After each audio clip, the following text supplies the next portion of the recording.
এই টোটাল যে চত্বরটা দেখছেন পুরো চত্বরটাই কিন্তু জলের তলায় থাকে। সাফাই কর্মীরা সাফ করছে। জীবনে কোনোদিন কোনো কুম্ভ মেলা, অর্ধ কুম্ভ মেলা বা পূর্ণ কুম্ভ মেলা কোনোটাই অ্যাটেন্ড করিনি। অথচ অ্যাটেন্ড যখন করলাম একবারে মহাকুম্ভ মেলা, ভেবেই নিজেকে একটা গর্বিত ফিল হচ্ছে। আরো বেশি ভালো লাগছে এই ভেবে যে 144 বছর বাদে যে মেলাটা এসছে, সেই মেলাটা আমি যখন জীবিত আছি সেই সময় হচ্ছে এবং আমি তাতে অংশগ্রহণ করতে পারছি। জানি না ভবিষ্যৎ প্রজন্মে আমাদের কটা প্রজন্ম পরে এই সুযোগ তারা পাবে, যে সুযোগ আজ আমরা পেয়েছি। 13ই জানুয়ারি থেকে 26শে ফেব্রুয়ারি অবধি মেলা চলবে। এই 45 দিন ধরে যে মেলা চলবে এবং তাতে প্রায় 50 কোটির উপরে লোক আসবে, যেটা যদি আপনি সংখ্যার দিক থেকে ভাবেন চীন এবং ভারতবর্ষের পরেই তৃতীয় বৃহত্তম দেশ হিসাবে এই এলাহাবাদ শহরটা কয়েকদিনের জন্য তৈরি হবে। হ্যাঁ, এখানে একটা কথা বলা দরকার, এলাহাবাদ মানে কিন্তু আমাদের প্রয়াগরাজ। প্রয়াগরাজেরই আগের নাম ছিল এলাহাবাদ। কুম্ভমেলা সম্বন্ধে দুটো পৌরাণিক কাহিনী প্রচলিত আছে, একটি হচ্ছে সমুদ্র মন্থনের কাহিনী এবং একটি হচ্ছে কদ্রু এবং বিনতার কাহিনী। কোনটা সত্যি কোনটা মিথ্যা জানি না, তবে দুটো কাহিনী আপনাদের সামনে আমি যতটুকু জানি সেটুকু তুলে ধরার চেষ্টা করব। প্রথমে আপনাদের কদ্রু এবং বিনতার কাহিনী বলছি। দক্ষ প্রজাপতির কন্যা কদ্রু এবং বিনতা সম্পর্কে দুই বোন। তাদের স্বামীর নাম ছিল ঋষি কাশ্যপ। কদ্রু ছিল বড় বোন। কদ্রু এবং বিনতা যখন ঋষি কাশ্যপের সঙ্গে স্ত্রী হিসাবে বসবাস করত, তখন তিনি তাদের বর দিয়ে আশীর্বাদ করতেন। কদ্রু বর হিসাবে 1000 শক্তিশালী পুত্রের দাবি করে এবং বিনতা বর হিসাবে 2জন পুত্রের দাবি করে, যারা কদ্রুর পুত্রের তুলনায় শক্তিশালী হবে। কাশ্যপ মুনি দুজনকেই তথাস্তু বলে বনে তপস্যার জন্য চলে যান।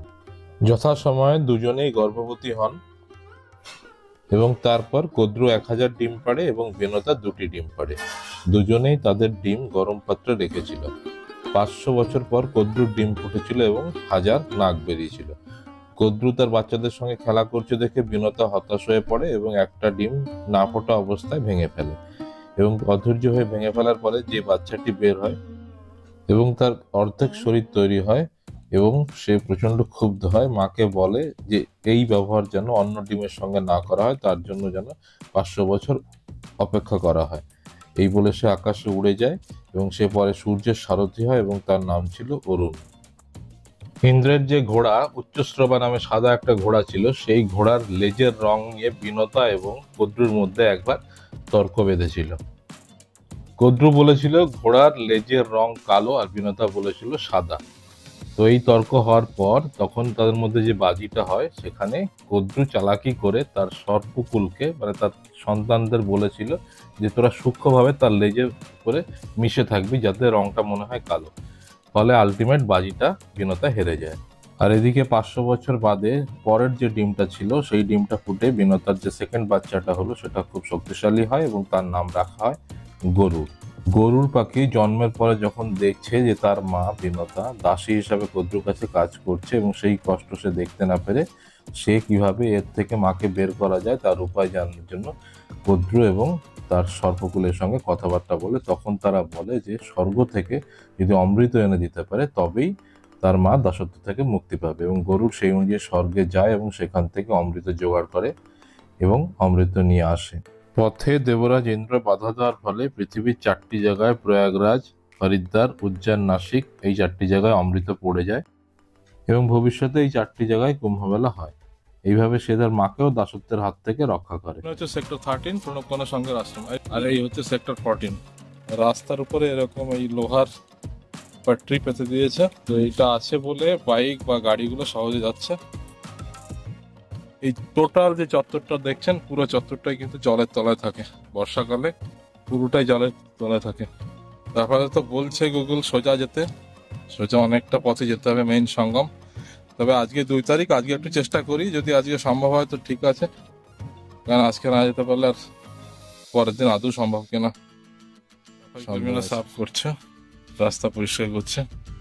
এখানে আর একটা শিবির, সিদ্ধপীঠ চণ্ডী মন্দির, প্রচুর শিবির এখানে, একের পর এক শিবির, ধাম। পঞ্চায়েতি আখড়া, মহানির্বাণী আখড়া। এটা দেখো মহানির্বাণী আখড়া বলছে। মৌনগিরি শাখা আশ্রম সেক্টর 14 চলছে এখন।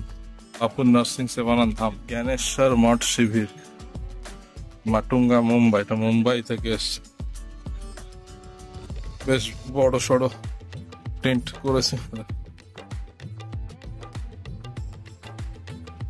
রামচন্দ্রগিরি বড় বড় সব শিবির।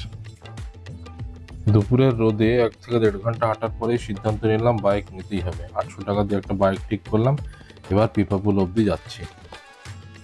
এরকম সব জায়গায় প্রচুর বায়ো টয়লেট করা হয়েছে। আর রাস্তার ডান দিক বাদিক দুধারেই এরকম প্রচুর টেন্ট তৈরি করা হয়েছে। 4000 হেক্টর বা 40 বর্গ কিলোমিটার এলাকা জুড়ে একটা টেম্পোরারি সিটি তৈরি করা হচ্ছে, যেটা 25টা সেক্টর এবং 30টা পিপাপুল দিয়ে যুক্ত। আর ব্যবস্থাপনা দেখুন, প্রত্যেকটা সেক্টরে একটা করে জন আশ্রয়স্থল, যেখানে নিঃশুল্ক আপনি থাকতে পারবেন, বা কোনো জন আশ্রয়স্থল এমনও আছে যেখানে 100 টাকা বা 200 টাকার বিনিময়ে আপনি থাকতে পারবেন। 1.5 লক্ষের উপরে টেন্ট আছে, 1.5 লক্ষের উপরে টয়লেট আছে, বায়ো টয়লেট। আর এগুলিকে পরিষ্কার পরিচ্ছন্ন রাখার জন্য 10,000 সাফাই কর্মী নিয়োগ করা হয়, প্রতি 10টা টয়লেট পিছু একজন করে সাফাই কর্মী। এছাড়া 40,000 পুলিশ, 2300 ক্যামেরা, 351 ফায়ার ব্রিগেডের গাড়ি। আমরা এখন জুসির দিক, মানে যেদিকটা আখাড়া সেদিকটা আছি। সামনে রেল ব্রিজ, তারপরে আছে ওভারব্রিজ, যেটা হচ্ছে বাস বা গাড়ি চলাচল করে, লোকজনও যাতায়াত করছে ওই রাস্তায়। 1, 2, 3, 4 এই সেক্টরগুলো হচ্ছে প্রয়াগরাজ জোনের মধ্যে। 6, 7, 8, 9, 10 এগুলো ফাফামৌ জোন। 11 নম্বর থেকে 22 নম্বর অব্দি হচ্ছে জুসি জোন, সঙ্গে 5 নম্বর সেক্টরও জুসিতে পড়ছে। আর 23, 24, 25 পড়ছে আরএল জোনে। এছাড়া 30টা পিপাপুলও তৈরি করা হয়েছে। প্রধান 13টা আখড়ায় এই কুম্ভমেলায় পেয়ে যাবেন। ওদিকের গেটটা ট্রাই করলাম, ওটা নো এন্ট্রি আছে, বাইরে ঢুকতে দিচ্ছে না, বেরোতে দিচ্ছে না। তো ওদিকটা হলো না, এবার এই সাইড থেকে একবার দেখছি। চলে এসছে যত আখড়া, কিন্তু সব এই পাঁচটা যেদিকে আমরা এখন আছি, সব ধরনের আখড়ায় দেখি। আর সঙ্গম ঘাটটা ওপাশে যেতে হবে, ওপাশে গিয়ে স্নান করতে হবে, কোথা থেকে যাওয়া যায়। এবার জরুরি কিছু তথ্য দিচ্ছি আপনাদেরকে, কোথায় থাকলে আপনাদের সব থেকে সুবিধা হবে সেটা জেনে নিন। কুম্ভ মেলায় 3 নম্বর সেক্টর ত্রিবেণী সঙ্গম, তার যত কাছে থাকতে পারবেন সেটা সব থেকে ভালো। আরেকটি হচ্ছে 5 নম্বর সেক্টর, যেখানে জুসি অঞ্চলে সব আখড়াগুলো হয়েছে। এছাড়া 23-24 টেন্ট সিটির কাছাকাছি বোট ক্লাব থাকে, তার কাছাকাছি থাকতে পারেন। এই 3-4টি জায়গার মধ্যে আপনারা যদি থাকেন তাহলে সব থেকে ভালো হয়। হিমাদ্রি কলকাতা, খাওয়া দাওয়ার সমস্যা নেই, ভান্ডারা প্রচুর চলছে। এতে করে সব মহারাজরা বের হবে, শোভাযাত্রা করে বেরোবে।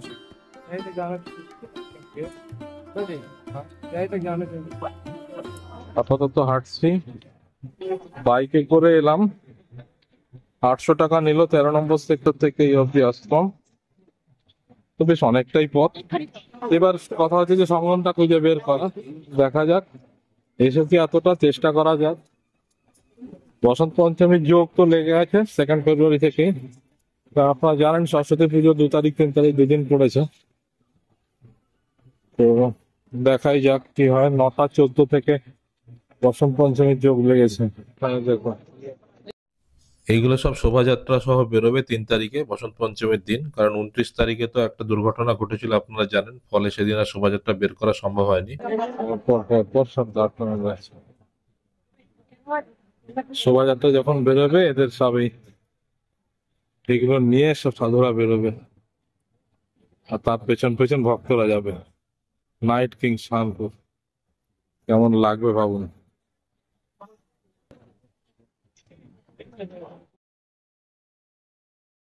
ডামরুদা উদাসীন নির্বাণ, এটা প্রচন্ড ধুলো, যার জন্য মেলায় দেখুন এই গাড়ি করে জল দিচ্ছে। তুমি কি এখানেই স্নান করবে নাকি? এখানেই স্নান করবে নাকি? ওর পেছন পেছন যাচ্ছি, গাড়ি আস্তে আস্তে জল ছেড়ে দিতে যাচ্ছে। অত ধুলো কম নেই, আপনারা একাধিক মাস্ক আনবেন। মাস্ক ব্যবহার করতে করতে হারিয়ে যাবে, আর হয়তো ময়লা হয়ে যাবে, আবার একটা নতুন মাস্ক করতে হবে। একটা মাস্কে হবে না কিন্তু। এখানে কোনো সাধু বা ভিআইপি যাবে, সেই কারণে গেটটা আটকে দিয়েছে। কুম্ভ মেলা আগে এই আখড়াগুলোর দ্বারাই পরিচয় হতো, এবং তখন কে প্রথমে সবচেয়ে শুভ সময় স্নান করবে তার অধিকার নিয়ে একটা হিংসাত্মক দ্বন্দ্ব শুরু হয়েছিল। প্রতিটা কুম্ভ মেলায় দেখা যেত তাদের মধ্যে মারপিট করে কিছু লোক মারা যাচ্ছে, এইসব ব্যাপার ঘটতো তখন। নাগা সন্ন্যাসীদের সব আখড়া সব এক একজন সব ইন্নার সন্ন্যাসী চড় মাথায় চড় মেরে আশীর্বাদ দিতে। 1800 শতকের কুম্ভ মেলায় ব্রিটিশরা যেবার দায়িত্ব নিল সেই বছর তারা সব সাধু সন্ত আখড়াদেরকে একসাথে ডেকে একটা সিরিয়াল মেনটেন করলো এবং সেখানে ঠিক হলো নাগা সন্ন্যাসীরা সবার প্রথমে স্নান করবে। সেই রীতি এখনো ফলো করা হচ্ছে। 1947 সালের পর থেকে রাজ্য সরকার সেই রীতি মেনে চলছে। कौन सा पुल जाएगा उस तरफ? 12 बंद है, फिर कौन सा खुला है वो तो बोले 18। পুরো জায়গাটা একটা ভুল আমাকে করে রেখেছে। 8 নম্বরে গেলাম, ওখান থেকে বললো 13 নম্বর পিপা পুল খোলা আছে। সেখান থেকে 9, 10, 11, 12 অব্দি আসলাম। 12তে বলছে যে 18 নম্বর খোলা আছে, ওইদিকে যেতে দিচ্ছে না। এবার ওদিক থেকে এদিকে আসছে, কিন্তু ওদিকে যেতে দিচ্ছে না, সঙ্গমটা ওপাশে। এখন ওপাশে কিভাবে যাব দেখি, বলছে 18, 21, সেটা কত দূরে কে জানে। এদিকে যে দেখছেন, এদিকে সিঙ্গেল একটা নদী গঙ্গা, তার পাশে স্নান করছে লোকজন। এর ভিতরে সঙ্গম নয় তো, সঙ্গম একটা এখন 13 নম্বর পুল, আর আমাদের এখান থেকে বেরোতে বলছে 18 নম্বর পুল। মানে কতটা হাঁটতে হবে। তো একটু আখের রস খাওয়ার জন্য দাঁড়িয়েছি। প্রথম আখের রস বানাচ্ছে, ছোটা 30, বড়া 40, মানে 30 টাকা 40 টাকা করে আখের রস খাবো। তারপরে বলছে 16 নম্বর খোলা আছে।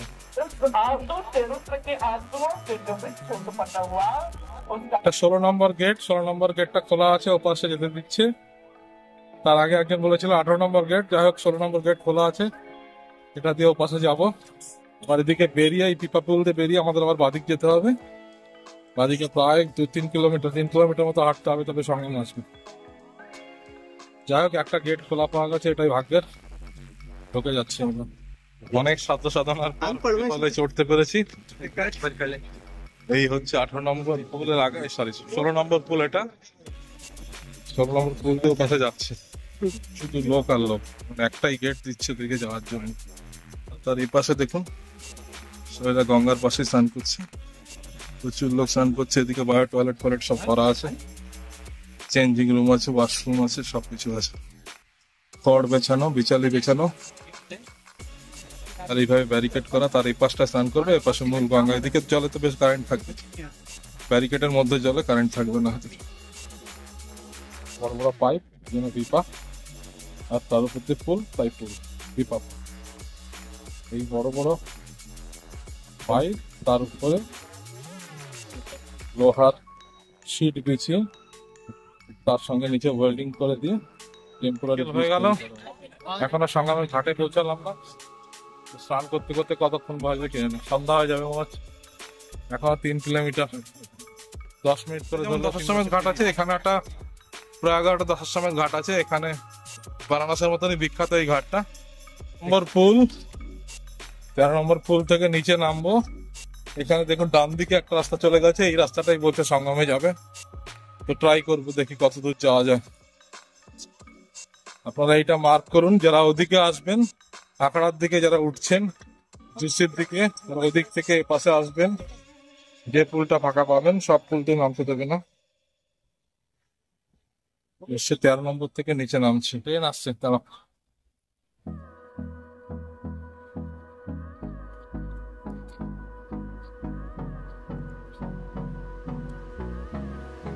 বন্দে ভারত নাকি? বন্দে ভারত যাচ্ছে। হ্যাঁ, বন্দে ভারত, বন্দে ভারত যাচ্ছে। দেব দেবতার ছবি আছে, আর এদিকে প্রচুর বায়ো টয়লেট সব।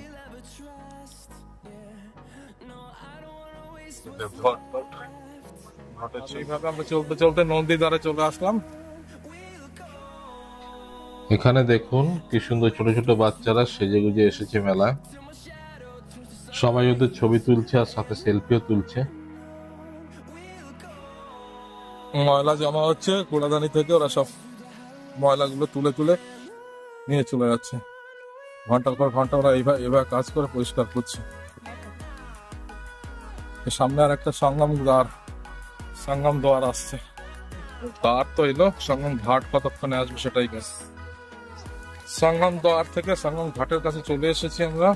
এভাবে বালির বস্তা টস্তা দিয়ে করে দিয়েছে, তো এখানে মাটি পাওয়া মুশকিল, গঙ্গা মাটি। আজকে তো অ্যাকচুয়ালি বসন্ত পঞ্চমী লেগে গেছে, ফলে ভিড় আছে, ভালোই ভিড় আছে। হেলিকপ্টারে করে ওপর থেকে পুষ্পবৃষ্টি করা হচ্ছে, যদিও আমাদের মাথায় কোনো পুষ্প পড়েনি। আজ 2 তারিখ, কাল 3 তারিখ বসন্ত পঞ্চমীর মূল স্নান, তো আজকে প্রচুর ভিড় আছে। পুরো বিচারে টিচারে দিয়ে এখানে গদি টাইপের করে দিয়েছি, কোনো বালি কাদার ব্যাপার নেই। সঙ্গমের কাছেই চলে এসেছি। এই যে সঙ্গম মাঝখানে ঘেরা, ওইখানে দেখো স্নান করছে লোকজন, মাঝখানে ঘেরা যারা। রাখি নেমে পড়েছে জলে, আর আমরা এখান থেকে জল নিয়ে যাব, কিন্তু মাটি হয়তো নিতে পারবো না, কারণ সব জায়গায় বালি। জল এত কম, दूध माराई मुश्किल है। दूध की लगाने में तकलीफ हो रहा है ना, पानी बहुत कम है, पानी तो घुटने की तरह। यहाँ पे पानी इतना पड़ता है।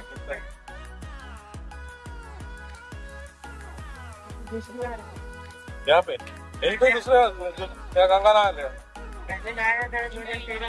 अच्छा, तब तो भीड़ नहीं था, तब तो शायद संगम में अच्छी तरह से नहाया था। अब तो छोटा सा था, 5 साल का। हाँ, याद भी नहीं है। तो यहाँ के কুম্ভ মেলায় সাধারণত 7টা শৈব আখড়া দেখা যায়: মহানির্বাণী, অটল, নিরঞ্জনী, আনন্দ, জুনা, আবাহন ও অগ্নি। 3টে বৈষ্ণব আখড়া আছে: নির্বাণী, দিগম্বর ও নির্মোহী। আর 3টে শিখ আখড়া আছে: বড় পঞ্চায়েতি উদাসীন, ছোট পঞ্চায়েতি উদাসীন এবং নির্মল আখড়া।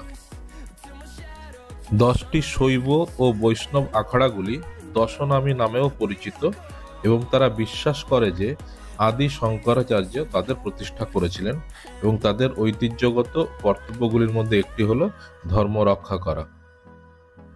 4 বছর অন্তর অন্তর হরিদ্বার, প্রয়াগরাজ, নাসিক বা উজ্জয়িনীতে যে মেলা হয় সেটা হচ্ছে কুম্ভ মেলা। প্রতি 6 বছর অন্তর যে মেলাটা হয় তাকে বলা হয় অর্ধ কুম্ভ মেলা, সেটা শুধুমাত্র হরিদ্বার এবং প্রয়াগরাজে হয়। এবং 12 বছরের মাথায় পূর্ণ কুম্ভ হয়, সেটা যে কোনো জায়গায় হতে পারে। আর 144 বছরের মাথায় যে মহাকুম্ভ মেলা হয় সেটা কিন্তু শুধুমাত্র প্রয়াগরাজেই হয়। বৃহস্পতি, সূর্য ও চন্দ্রের রাশিচক্রের অবস্থানের একটি বিশেষ সমন্বয় অনুসারে প্রতিটি স্থানের উৎসবের তারিখগুলি অগ্রিম গণনা করা হয়। হরিদ্বারে যেমন হয় গঙ্গা নদীর পাড়ে, কুম্ভ রাশিতে বৃহস্পতি ও মেষ রাশিতে সূর্য থাকলে, প্রয়াগরাজে যেটা হয় সেটা হচ্ছে গঙ্গা যমুনা সরস্বতীর সঙ্গমে, সেখানে মেষ রাশিতে বৃহস্পতি ও মকর রাশিতে সূর্য ও চন্দ্র, ও বৃষ রাশিতে বৃহস্পতি ও মকর রাশিতে সূর্য, এইটা থাকলে। আর নাসিকে হয় গোদাবরী নদীর তীরে, সিংহ রাশিতে বৃহস্পতি অথবা বৃহস্পতি, সূর্য ও চন্দ্র চন্দ্রযোগে কর্কট রাশিতে প্রবেশ করে তখন। আর উজ্জয়িনীতে হয় শিপ্রা নদীর তীরে, সিংহ রাশিতে বৃহস্পতি এবং মেষ রাশিতে সূর্য, বা কার্তিক অমাবস্যায় তুলা রাশিতে বৃহস্পতি, সূর্য এবং চন্দ্র। আর আমরা এখন যেখানে স্নান করছি সেটা ত্রিবেণী সঙ্গম, যেখানে লক্ষ লক্ষ পুণ্যার্থী আসছে পুণ্য অর্জনের আশায়, সেই জায়গাটায়। কিন্তু আপনারা মেইন সঙ্গম যেখানটায় নদীতে মানে বোটে করে যাওয়া যায়, সেই জায়গাটা যদি যেতে চান সেক্ষেত্রে কিন্তু আপনাদের এদিক থেকে আসলে হবে না। আপনারা অ্যারেল ঘাটের দিকে, অ্যারেলের জোন যেটা, অ্যারেল জোনে বোট ঘাট বলে একটি জায়গা আছে, সেই বোট ঘাটে বোট পাবেন। সেখান থেকে সরকারি বোট পেয়ে যাবেন, 483 টাকা করে নেবে। এছাড়া যদি সরকারি বোট না পান, প্রাইভেট বোটে নিজেরা বার্গেনিং করে চলে যেতে পারেন। সোজা আপনাকে সঙ্গমের যেখানটায় জলটা মিশছে সেখানে নিয়ে যাবে, এবং সেখানে স্নানের ব্যবস্থা হবে। সেখানে স্নান করার পরে নৌকাতে জামা কাপড় ছেড়ে আবার নৌকোতে করে আপনারা ব্যাক করে চলে আসবেন। বোটে করে আপনারা স্নান করতে গেলে সব থেকে ভালো স্নান যেমন হবে, তেমনি উপরি পাওনা সাইবেরিয়ান বার্ডগুলো দেখতে পাবেন। এই সঙ্গম ঘাটে চলে এসেছি, জলও নেমে পড়েছি, স্নান হয়ে গেছে। এখন আপনাদেরকে একটু দেখিয়ে দিচ্ছি চারিদিকের পরিবেশটা। দেখুন, ওখানে রাখি দাঁড়িয়ে আছে, ওখান থেকে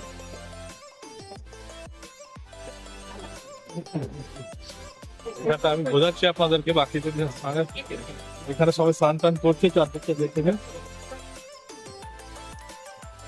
এখানকার পরিবেশটা দেখুন। পুরো লাইট জ্বলছে, এই যে এদিকটা দেখছেন, এদিকটা পুরো যমুনা, পুরো গঙ্গা দিয়ে আসছে, এখানে ব্যারিকেড করা। এই যে জায়গাটা দেখছেন যেখানে আমরা স্নান করছি, এটাই সঙ্গম ঘাট। এই দিকে যে আলোগুলো জ্বলছে এটা হচ্ছে মা গঙ্গা, এখানে মা গঙ্গা এবং মা যমুনা এই জায়গাটা মিলিত হচ্ছে। দেখুন এখানটায় আছে, ঠিক আছে। এই জায়গাটা এদিক দিয়ে যমুনা আসছে, এই সাইডে যমুনা আসছে, যমুনা আসে এখানে, এদিক দিয়ে গঙ্গা আসছে, গঙ্গা আছে, দুটো নদী এখানে মিলিত হচ্ছে। বোটে করেও আসতে পারেন, নাহলে হেঁটেও আসলে এখানে আসতে পারেন।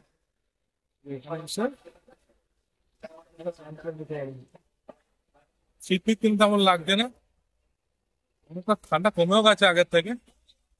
অনেক পরিশ্রম করে অনেকটা হেঁটে এসেছি, যার ফলে কষ্টটাও কমে গেছে। প্রচুর লোক আসছে। সন্ধ্যা দিন রাত বলে কোনো ব্যাপার নেই, 24 ঘন্টা স্নান চলছে। সঙ্গমের এখানে বেশি স্নান চলছে, একটু হালকা হালকা ঠান্ডা লাগছে এবার একটু। নিচে এবার আমরা ড্রেস চেঞ্জ করে নেবে। মেলায় পুণ্যার্থীদের সুবিধার জন্য উত্তরপ্রদেশ সরকার 7,500 কোটি টাকা খরচ করেছে এই মেলায়, এবং যতটা করা সম্ভব ততটাই করেছে। 29 তারিখের দুর্ঘটনা ঘটে যাওয়া সত্ত্বেও তারপরেও ব্যবস্থাপনা সম্বন্ধে আমার কোনো অভিযোগ নেই, দারুণ ব্যবস্থাপনা। ইউপিটিডিসির পক্ষ থেকে 250টা টেন্ট করা হয়েছে, লাক্সারিয়াস টেন্ট। এছাড়া ভোলা ভাটকা ক্যাম্প আছে, লস্ট টাইটেমের জন্য আছে খোয়া পাওয়া কেন্দ্র, প্রচুর হসপিটাল করেছে, এটিএম আছে, ব্যাংক পর্যন্ত করে দিয়েছে, থানা আছে, পুলিশ আছে, সব কিছু করেছে। এবছর মহাকুম্ভ মেলার প্রচার একটা বড় কারণ। এত জনসমাগম যে হচ্ছে, সবকিছু সবসময় কন্ট্রোল করে উঠতে পারছে না, এটা একটা ঘটনা। স্নান টান হয়ে গেছে, ড্রেস চেঞ্জ হয়ে গেছে আমার, আর ঘাটি গেছে ড্রেস চেঞ্জ করতে। এই পাশে দেখুন একটা ড্রেস চেঞ্জের ঘর আছে, সেখানটায় গেছে। ওর ড্রেস চেঞ্জ হয়ে গেলে তারপরে দেখি কপালের তিলক টিলক একটু করবো, করে টোরে তারপর যাবো। এই ভদ্রলোকের তিলক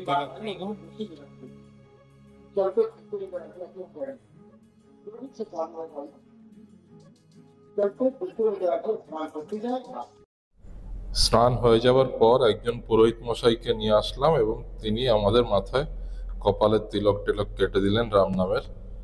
এনারা কিন্তু আলাদা করে কোনো চার্জ করছেন না, কোনো পয়সা দাবি করছেন না, খুশি হয়ে যায় যেমন দিচ্ছে নিচ্ছে, এবং ফুল দিয়ে খুব সুন্দর করে তিলক কেটে দিলেন। এই দেখুন দুজনেই আমরা জয়শ্রীরাম লেখা আছে,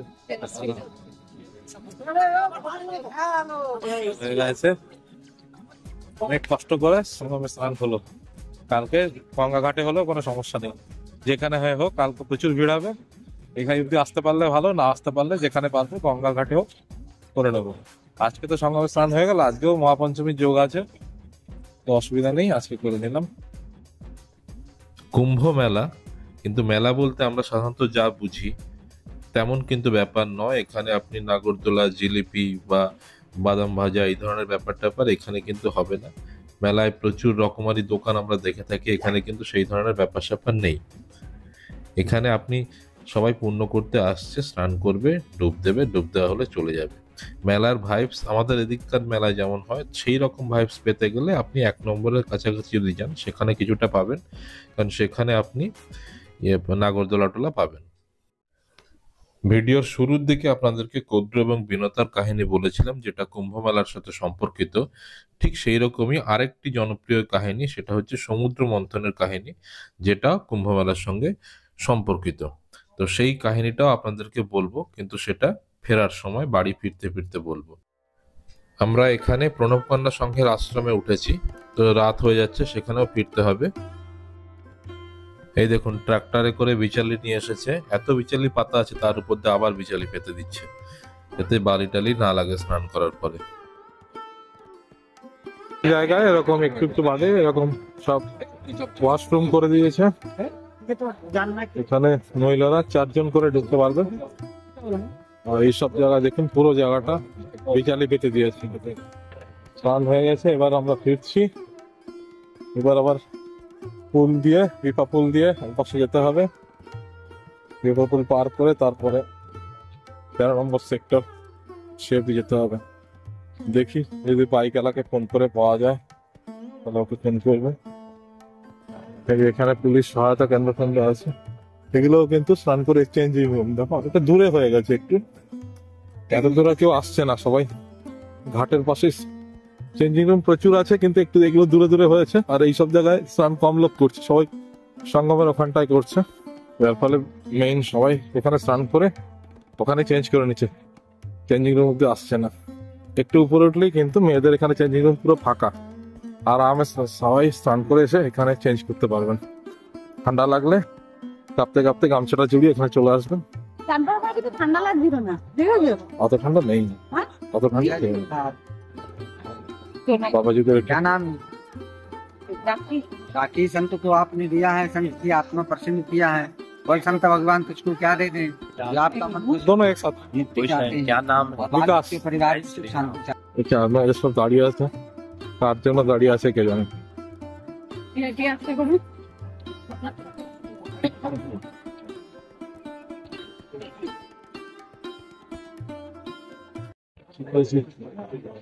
এখন কখন পিপা ফুলটা আসবে আবার উপাসে যাবো দেখা যায়।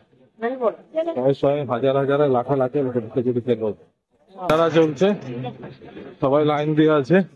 এটা সীতা রসোই, সীতা রসোই নিত্য গোপাল দাস জি মহারাজ এদের ভান্ডারা। এখানে সবাই লাইন দিয়ে দাঁড়িয়ে আছে, খাবে বলে। কোথায় চলে গেছে লাইন দেখুন। সব ভেতরে ঢুকবে বা বাইরেই হয়তো খাবারের ব্যবস্থা কিছু একটা হবে। থানা সংগম লেখা আছে, এটা সম্ভবত কারো যদি রিপোর্টিং করার ব্যাপার থেকে তাহলে আগে গেলে পুলিশের তরফ থেকে করা হয়েছে।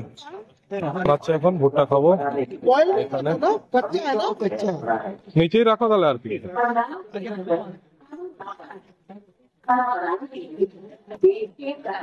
জায়গা ছিল বাস, হ্যাঁ এইটা। এই বাচ্চাগুলো টিকা লাগাতে এসেছে, আমাদের কপালের টিকা আছে, তা সত্ত্বেও ওরা টিকা লাগাতে চাইছে। अरे दीदी हम हमने टीका लगा दिया दीदी हमको तो। एक ही चेहरा ही तो बहन है ना, बहन नहीं है इधर। एक ही जगह नहीं है बाबा, अरे जगह नहीं है, ये देख पूरा भरा हुआ है।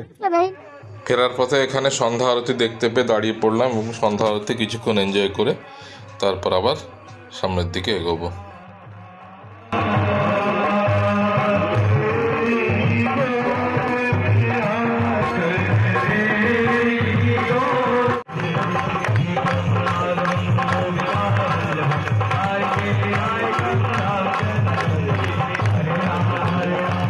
ইলেকট্রনিক মিডিয়া মানে প্রেস এবার এখান থেকে রাইট সাইডে যেতে বলছে।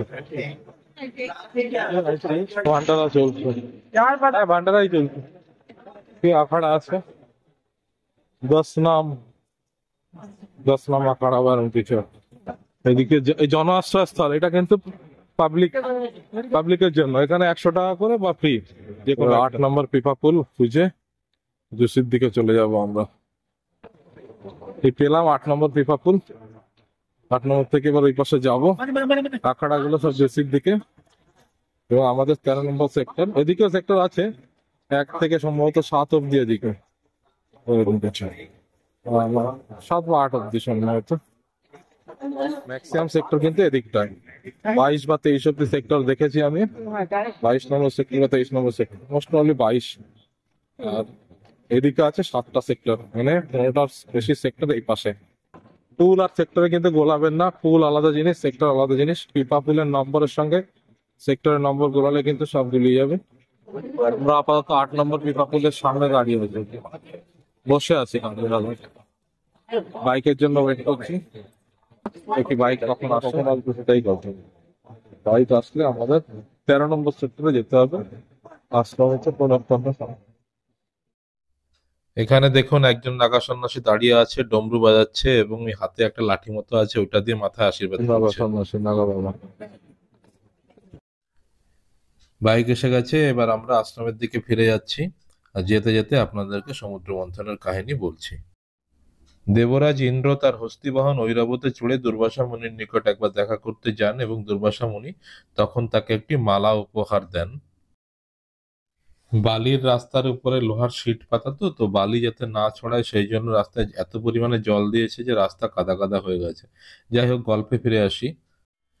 ইন্দ্র সেই মালা নিয়ে তার হাতির গলায় পরিয়ে দিলে দুর্বাসা রেগে যে সমস্ত দেবতাদের এবং ইন্দ্রকে অভিশাপ দেয় যে তারা তাদের শক্তি ক্ষয় দেখবে এবং তার বিনাশ হবে। সীতারাম এগুলো দেখুন, সব মহারাজরা যখন বেরোবে প্রসেশন করে আজকে যাবে সব শাহী স্নান করতে হবে। এইসব গাড়ি বাড়ি চৌকিতে সব গাড়ি বাড়ি সব সাজানো হচ্ছে, লাইটিং হচ্ছে, মানে দেখেছেন কি বিশাল ব্যাপার স্যাপার হচ্ছে। এই খবর শুনে অসুরেরা দেবতাদের সহজে যাতে পরাস্ত করা যায় তার জন্য যুদ্ধের আহ্বান করে এবং দেবতাদের পরাজিত করে সমস্ত বিশ্ব ব্রহ্মাণ্ড তথা স্বর্গের দখল নিয়ে নেয়। দেবতাগণ তখন বিষ্ণু সাহায্য প্রার্থী হন।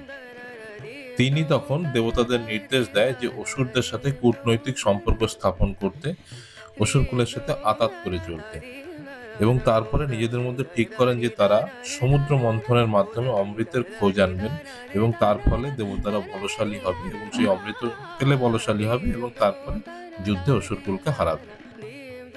সঙ্গে তিনি এমন প্ল্যান করেন যে ষড়যন্ত্র করে এমন একটা ব্যবস্থা করবে যাতে অমৃতটা শুধুমাত্র দেবতারাই পান। সমুদ্র মন্থন করে অমৃত আনার জন্য সমুদ্র মন্থনের জন্য যে সাগরটি নির্বাচিত করা হয় সেটা হচ্ছে ক্ষীরসাগর, এবং সেখানে মন্দার পর্বতকে মন্থন দণ্ড হিসাবে ঠিক করা হয় এবং নাগরাজ বাসুকীকে মন্থন। অসুরেরা বাসুকী নাগের মাথার দিক ধরে থাকার দাবি জানায় আর দেবতারা শ্রী বিষ্ণুর পরামর্শে তার লেজের দিক ধরেই সমুদ্র মন্থন করে, ফলে কোনো সমস্যা হয় না, সমুদ্র মন্থন শুরু হয়ে যায়। সমুদ্রের মাঝে মন্দার পর্বতটা স্থান পেলে প্রতিটা মন্দার পর্বতের যখন ঘূর্ণন হচ্ছে তার সাথে সাথে একটু একটু করে ওটা সমুদ্রের মাঝে নিমজ্জিত বা ডুবে যেতে থাকে। তখন এই সমস্যার সমাধানে বিষ্ণু তখন কুর্ম অবতার বা কচ্ছপ অবতার হিসাবে নিজেকে মন্দার পর্বতের নিচে নিমজ্জিত করে এবং মন্দার পর্বতকে যাতে ডুবে যাওয়া না যায় তার থেকে রক্ষা করে। সমুদ্র মন্থনের পথে প্রচুর জিনিস উঠে এসেছিল, প্রচুর রত্নাদি উঠে এসেছিল। তার মধ্যে প্রথমে যেটা উঠেছিল মারণ বিষ বা হলাহল। এই মারণ বিষের হাত থেকে কিভাবে সবাই রক্ষা পাবে, তো সেই জন্য সবাই তখন শিবের দ্বারস্থ হন। শিব তখন এই মারণ বিষটাকে তার কণ্ঠে ধারণ করে, যার ফলে তার কণ্ঠটা নীল হয়ে যায় এবং সেই জন্য তাকে নীলকণ্ঠ নামেও অভিহিত করা হয়। কালকুট বিষের পরে বেরিয়ে আসে কামধেনু, যেটা ঋষি মুনিরা রেখে দেয়। তারপরে বেরোয় উচ্চশ্রবা ঘোড়া, যেটা অসুররাজ বলি নিজের দখলে নিয়ে নেয়। তারপরে ঐরাবত হাতি আসে, যেটা দেবরাজ ইন্দ্রর বাহন করে নেয়। তারপরে কৌস্তব মণি পায়, যেটা দেবতারা ভগবান বিষ্ণুকে উপহার দেয়। তারপরে আসে কল্পবৃক্ষ, যেটা স্বর্গে চলে যায়। আর রম্ভা অপ্সরা আসে তারপরে, তিনিও স্বর্গে চলে যান। মহালক্ষ্মী আসেন তারপরে, যেটা বিষ্ণু নিজের লোকে স্থান দেন। তারপরে বারুণী নামের একটা কন্যা আসে, তাকে অসুররা নিয়ে নেয়, অসুররাজ বলি নিয়ে নেয়। তারপরে আসে সারং ধনুক বা শঙ্খ, যেটা দেবতাদের সম্পত্তি হয়, এবং সবার শেষে অমৃত কলস এবং ধন্বন্তরী উঠে আসেন। অমৃত কলস বেরিয়ে আসার পরেই দেবরাজ ইন্দ্রের পুত্র জয়ন্ত সেটাকে চুরি করে পালায় এবং অসুরেরা তখন তার পিছনে ধাওয়া করে এবং পথে যেটা হয় 4টি জায়গায় এই অমৃত কলস থেকে কিছু অমৃত পড়ে যায়, সেটা হচ্ছে প্রয়াগরাজ, হরিদ্বার, নাসিক এবং উজ্জয়িনী, এবং আরো 8টি জায়গায় পড়ে, সেটা দেবলোকে। পৃথিবী লোকে 4টি জায়গায় পড়ে, দেবলোকে 8টি জায়গায়, টোটাল 12টি জায়গায় পড়ে। এরপর অসুরেরা জয়ন্তর হাত থেকে যখন অমৃত কলস ছিনিয়ে নিয়ে আসে তখন দেবতা এবং অসুরেরা সব লাইন সারিবদ্ধভাবে দাঁড়িয়ে পড়ে এক একটা আলাদা জোনে, মানে দেবতারা একদিকে এবং অসুরেরা একদিকে অমৃত খাওয়ার জন্য। তখন বিষ্ণু তার কাজ শুরু করে। বিষ্ণু তখন মোহিনী রূপে তাদের মধ্যে আসে এবং অসুরদেরকে একটা মায়াজাল বিস্তার করে তাদেরকে অনেকটা নিষ্ক্রিয় করে দেয় এবং দেবতাদের অমৃত খাওয়ানোর পরিকল্পনা করে। এবং এই যে চালাকিটা তখন সরভানু নামে একটা অসুর সে বুঝে যায়। সে বুঝে যে ছদ্মবেশ ধারণ করে দেবতা সেজে অমৃত পান করার জন্য ওদের লাইনে ঢুকে যায়। চন্দ্র এবং সূর্য দেবতা তখন একে চিনতে পারে এবং তখন মোহিনীকে বলে দেয় ও ছদ্মবেশে দেবতাদের মধ্যে অমৃত খাওয়ার জন্য দাঁড়িয়ে আছে। তখন বিষ্ণু রেগে যেয়ে তার সুদর্শন চক্রের মাধ্যমে তার মাথা কেটে দেয়। কিন্তু যেহেতু সে অমৃত খেয়ে ফেলেছিল তাই সে মাথা কাটা সত্ত্বেও তার মৃত্যু হলো না এবং সে জীবিত থাকলো এবং তার মাথার দিকটা রাহু হলো এবং লেজের দিকটা বা শরীরের দিকটা হয়ে গেল কেতু। এই জন্য আমরা সূর্য এবং চন্দ্র এবং এদের সঙ্গে সবসময় রাহু কেতুর লড়াই দেখি। যতটুকু জানতাম বললাম, ভুল ত্রুটি হলে ক্ষমা করবেন। ভিডিও ভালো লাগলে অবশ্যই চ্যানেলটাকে লাইক শেয়ার সাবস্ক্রাইব করবেন, এটা কিন্তু ভুলবেন না। फिर यहाँ ये इस साइड में छोड़ोगे हम लोग तो पहचान नहीं पाएंगे, जहाँ से हमको चढ़ाए थे ना वहां पे ले जाओगे तो हम पहचान पाएंगे, क्योंकि वो रास्ता सीधा हमारा जहाँ आश्रम है आश्रम की तरफ जा रहा है। यहाँ छोड़ दोगे तो पहचान नहीं पाएंगे। नहीं नहीं वही दिखा रहे हैं। तो बाइक से यही वाला रास्ता है, मैं तो पैदल यही वाला है, वो खराब हो नीला जाएगा। झंडा भी दिखता होगा, यही वाला है रास्ता। ये वाला हाँ। इतना दूर ये बड़ा दिख रहा होगा आपको, ऐसे दिख रहा होगा। ये कौन सा सेक्टर? ये 15 है। चलिए चलिए थोड़ा आगे चलिए ना। अरे थोड़ा आगे चलिए ना प्लीज। आंटी जी रात को लेके भी आया, आप बोले 1000 देना फिर। हाँ हाँ दे देंगे। গিয়েছিলাম 15 নম্বর সেক্টর থেকে, তো তখন 800 টাকা দিয়েছিলাম। এখন যেহেতু 13 নম্বরে নামাচ্ছে, 1000 টাকা চাইলো, সেটাই দিতে হবে, রাত অনেক হয়ে গেছে। দুপুর 2টোয় বেরিয়েছি, এখন প্রায় রাত্রি 9:30। আশ্রমে ফিরলাম। এই যাওয়া আসা মিলিয়ে প্রায় 35-36 কিলোমিটার, হাফ হাফ করে ধরলেও 18 কিলোমিটার যদি বাইকে যায় 18 কিলোমিটার হাঁটতে হয়েছে। এতটা পথ হেঁটে এই আশ্রমে আমরা প্রায় পৌঁছচ্ছি। ডান দিকে প্রণবকন্যা সংঘের আশ্রম। ভিডিও ভালো লাগলে অবশ্যই চ্যানেলটাকে লাইক শেয়ার সাবস্ক্রাইব করবেন। থ্যাংক ইউ, ধন্যবাদ, সবাই ভালো থাকবেন। হর হর মহাদেব, শুভরাত্রি সবাইকে।